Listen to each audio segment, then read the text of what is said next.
ببخشایید ما را. بیا سهراب کشتن را براندازیم از رسم زمانه، که هر دم نو شود، زیبا شود، پویا شود این جاودانه. شکست رستم ار باور شود، نسل جوان آید میانه. جوان رویت همی، خیزت همی، پویت همی آرد جوانه.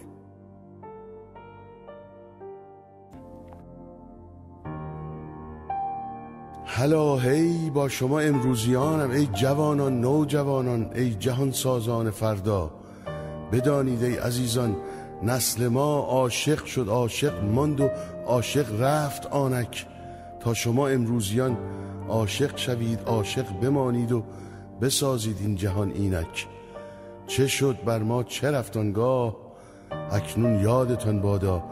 ببخشایید ما را زان همه غفلت، ببخشایید ما را.